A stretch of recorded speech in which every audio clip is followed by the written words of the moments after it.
All right. Hey, everybody, it's Jer. I am going to be drinking coffee in this video because I need my coffee.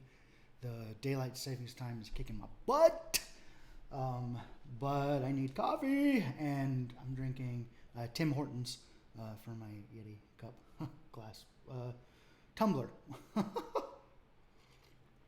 We don't have Tim Hortons here in Atlanta, but I do love some Tim Hortons.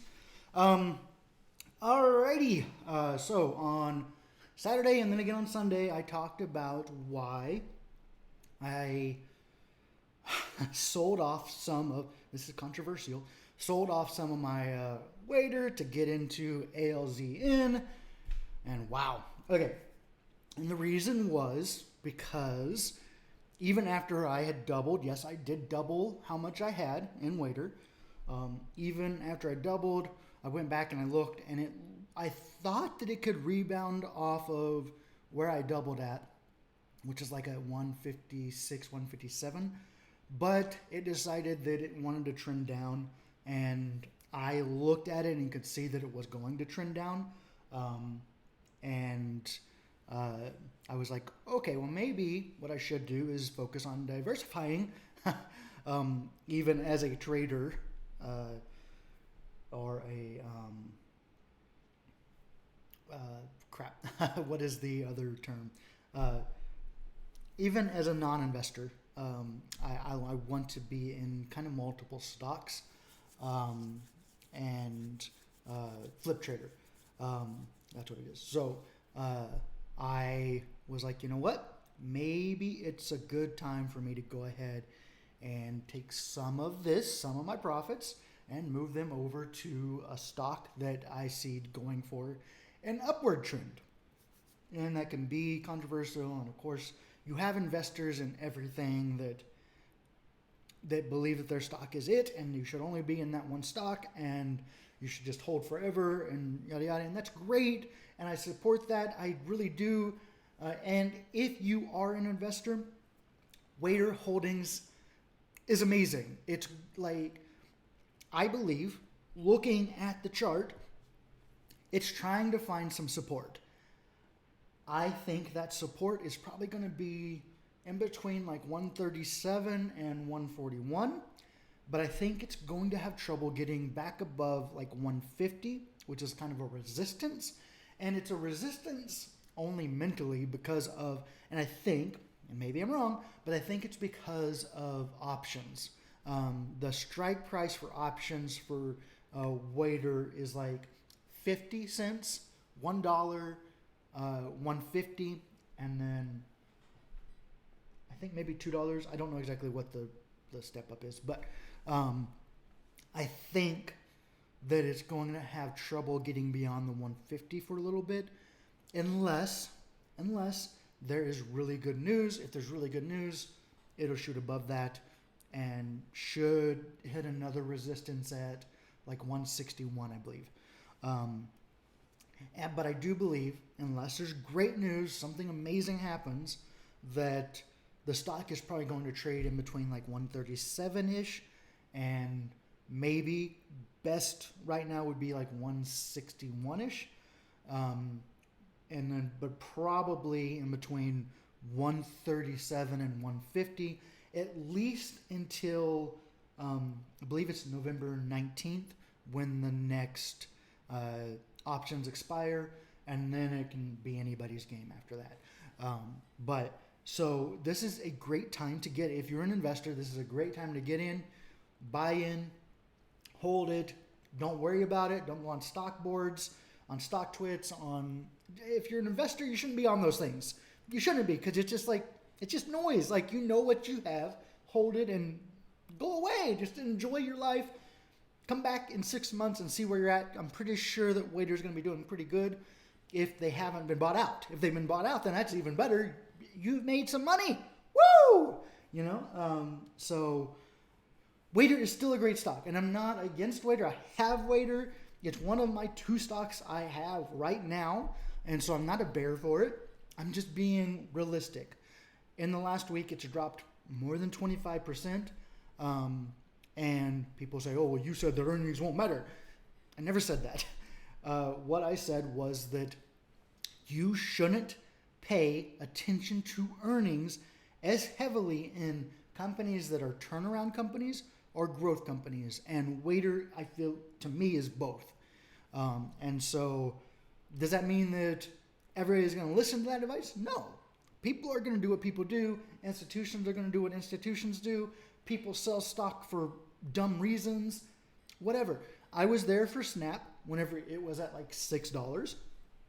And it kept on getting hammered down because they weren't reaching earnings. But Snap was making investments and they were acquiring other companies that were long-term, like vision. Like they had long-term vision. And I could see that. And I was like, they're going to go up. They're going to go up because they are making the investments into their future. I was there for Facebook whenever people were like, oh, they're not making enough money. They're not making any money, blah, blah, blah. And it was like $26. They were trading at like $26. And I was like, they're making investments into their future. They're going to do great. They're going to do well. It's not going to do well right now because they can't prove that.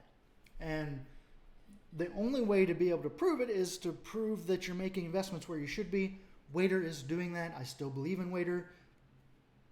Done deal. Like, I don't have to even argue that, but whatever. So people may see this 25% down and be like, oh, I should sell. I should get out and get scared. But I don't think you should. Like, if you're an investor, you shouldn't get out here. If you are a trader or a flip trader, maybe take some of your profits. If you made profits, use them somewhere else. Put your money to use for you. Come back after Waiter has broken that 150 resistance. It's going to be I think it's going to fluctuate in there. Maybe I'm wrong. Maybe someone with a lot of following picks up on it and starts spreading the word and it just skyrockets. I don't know, but this is what I'm doing for me. And you can do your own thing. You should do your own thing. Trade your own plan. Invest your own plan. That's what I see happening with Waiter. Then let's go over to my other stock, Alzn. I recently got in, and the reason is because I see them trading upward. They're trading upward because of SEC filings showing insider activity that is very bullish. And then there was a initiation report released. I have shared that on my Twitter, which is Jer_Johns. And that initiation report has a price target of 15. Also, it has gotten the attention of Mr. Zach Morris on Twitter, and he has a personal price target of like 5. And then there's other analysts that have price targets of like 8. So I would say somewhere between 5 and 15.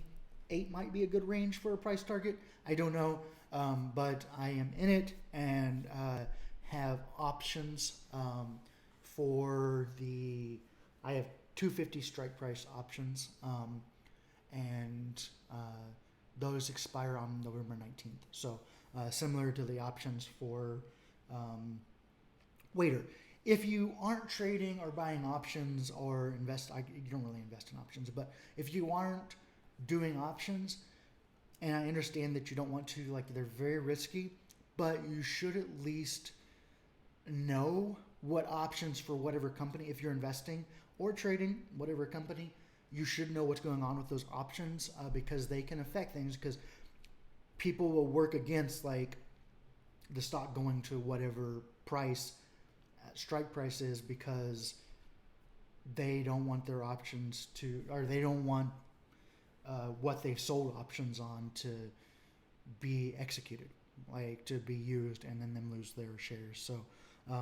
So and that's institutions and people. Whenever I say people, I mean both institutions and people.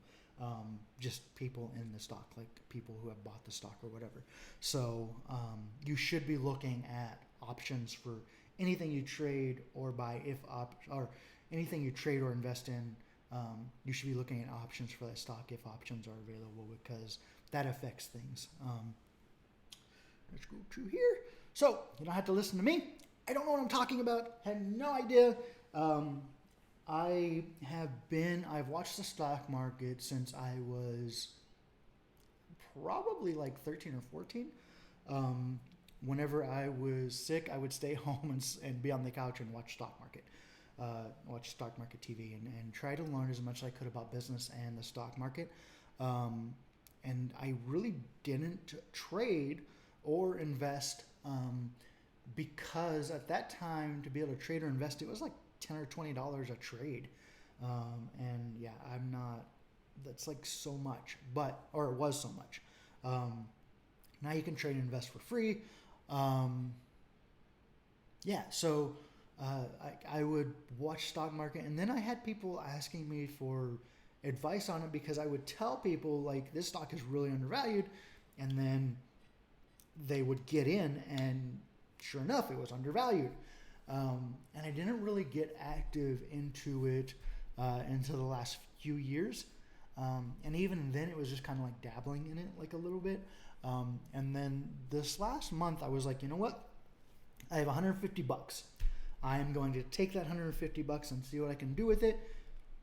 Might do great, might not. And then over this last month, I turned that $150 into a couple of thousand, a little bit over a couple thousand, and that's what I made the last month. And so, does that happen for everybody? No, it does not. Is it luck that it happened for me? It's luck, and I knew what I was kind of doing with it. Like I understood like what I was doing. So, understand what you're doing, understand what you're buying, have a plan and a entry point and an exit point, like target price, a personal target price, and don't base that target price off of people screaming squeeze to 20 or to the moon or whatever, like rocket ships, all that nonsense. Like come up with your own personal target price. Understand what your stock is doing. If you're trading, especially if you're trading, keep an eye on it and make decisions based on the movement. Like I'm not saying if it sells off some to get out, like because sometimes that's tricky and it'll sell off and then go right back up. So, but know what your stock does. Like pay attention to it. Kind of has habits. Like stocks have habits. Like they will kind of just repeat themselves if you look. So learn from the trend of your stock and what it has done in the past, and make decisions off that. Don't go off of what I'm saying. Don't go off of what anybody else is saying. Do your own research. Do your own DD. Find out what a company is about, and make a decision yourself. I can't tell you to sell. I can't tell you to buy, and make it happen at that moment. You need to make your own decision. So yes, that's what I see happening with both Alzn. It's kind of right now trying to find its support as well, but I think it's going to shoot up off of that support. And then Wader Holdings, I feel like it's kind of found its support. I hope, but I don't think. Maybe I'm wrong. I don't think it's going to be allowed to go much lower than like 137, but I might be wrong. And if it does, it won't stay down that low for long. So, and then I think that its resistance point is going to be that 150 because of options. I think it's mainly because of options. So that's my thoughts. Take them for what you will. I hope you have a great day. Good luck in trading or investing today and in the future. And I will see you next video. Love y'all. Mwah.